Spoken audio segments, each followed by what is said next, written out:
अस्सलाम वालेकुम। SM news के साथ मैं हूं इश्तियाक अली। खबरों का सिलसिला बढ़ाते हुए खबर शामिल करते हैं कराची से। कराची के इलाके अख्तर कॉलोनी के करीब गाड़ी की मोटरसाइकिल को टक्कर, मोटरसाइकिल सवार बहन भाई जख्मी हो गए, जबकि भाई जख्मों की ताब ना लाते हुए बाद में जहां बहक हो गया। इसी हवाले से मजीद तफसीलात जानते हैं ब्यूरो चीफ जुल्फकार अली से। जी जुल्फकार, तफसीलात से आगाह कीजिएगा।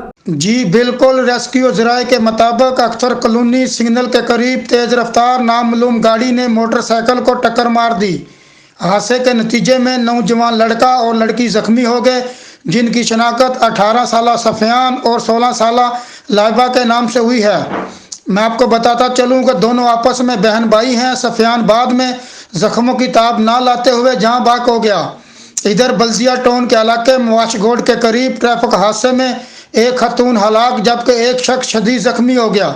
हलाक और जख्मी होने वालों को रेस्क्यू अदारे की एम्बुलेंस के जरिए सिविल अस्पताल मुंतकिल किया गया, जहां हलाक होने वाली खतून की शनाख्त जरीना जोजा अब्दुल सत्तार और 50 साल जख्मी शख्स की शनाख्त अब्दुल सत्तार के नाम से हुई है। जी बहुत शुक्रिया जुल्फकार, तफसीलात से आगाह करने के लिए।